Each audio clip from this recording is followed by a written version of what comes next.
and some friendly competition. From ages 7 to 70, people love competing in different activities. One of the best ways to compete is having a fantasy football league. Fantasy football has united friends, family, and coworkers since the day it was invented. However, many people don't know how to set up their own fantasy football league. After playing fantasy football for 5 years and creating multiple leagues, I know the ins and outs of starting your own league. However, many people are hesitant to start their own league because they think that it will be distracting at work and cause confusion in the classroom.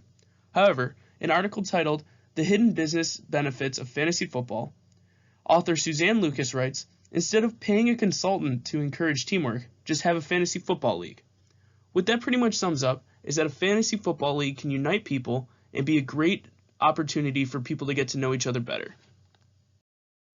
To start out, you'll need to find friends, coworkers, or family that want to play. You want to avoid filling spots in your league. By that, I mean focus on finding people who really care about football. This could be people who know football, are interested in getting involved in fantasy football, or are just looking for some people to hang out with. Those are the types of people who stick with it through the whole season and not abandon halfway through the season. The next thing you'll need is a website. You want to start with a beginner site. Most beginner sites consist of Yahoo, CBS, and ESPN. Today, I will be showing you how to set up a league in ESPN specifically. To create your fantasy football league, you're going to want to go to www.espn.com/fantasy/football. There, you'll want to go to the login page, where you can log in an ESPN fantasy account or create a new one. Feel free to log in with Facebook, which will make it easier to connect with people to join your league. Okay, once you're signed in, you want to go to Fantasy, scroll down to where it says Football, and click on that. At the moment, the football site is currently not all there because it's the off season, which means that football's not happening until the next year. But for this example, I'll show you how to make one in 2017. Okay, so you're going to want to make your league name something relatable that your members will know and can add. And then you want to choose the number of teams. Alan Sutherland, the creator of FantasyFootballWarehouse.com, was asked what is the best type of fantasy football league. He responded with a 12-team league because it leaves room for strategy. By not having rosters too thin or too stacked, there's a lot of strategy involved. Okay, so now we're in the main league page. This is where you can invite owners and just start your league. You're going to want to enter the names of all the people who I assume you know and enter their email addresses. Feel free to reach out to them and get their email. This will be necessary for the teams to join into the league. Without the emails, the people won't be able to join and your league won't be able to get started. However, if you are missing an email or can't find exactly who's going to join your league yet, feel free to just leave that blank until you can find a spot. You'll have until the draft. Okay, so now we're going to go to where the actual league takes place.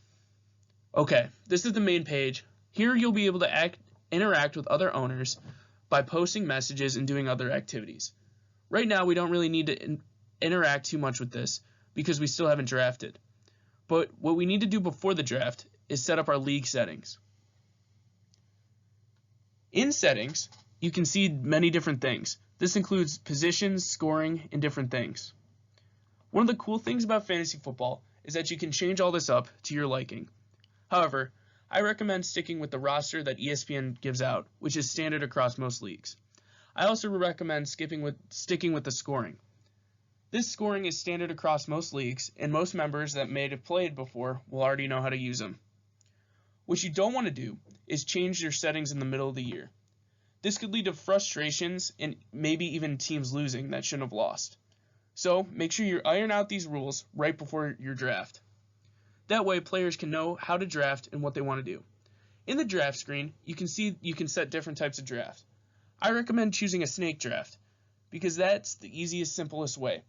This is a beginner league, so most people want to do snake instead of an auction or especially an auto pick. Never do an auto pick draft because that involves little of the user and is too random. Okay, so now you set your draft date. At the moment, we can't set the draft date because, again, we're in the off season. So I'll pick a hypothetical date. This date will be when you draft. That means all the members have to be online at the same time so they can pick their players for their team. Most players will love to do this and will be happy to be a part of it. And if by accident someone can't show up, it'll auto-draft their team. Okay, so once you've drafted your team, you can go to My Team, and this is where you'll be able to see your total player screen. This will be all the players you drafted and all the hard work you put in. Right now, you're pretty much finished with setting up your league. You have to wait till your draft till you can start the league and kind of set up your own team.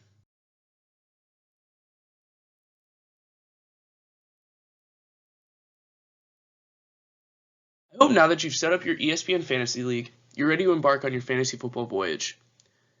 As Katie Flacco said, the author of the Perks of Fantasy Football article, she writes, "Fantasy football is a chance to brag, intensely, maybe even taking home a trophy worthy of your best shelf. From that, always remember to be competitive, have fun, and most importantly, love football."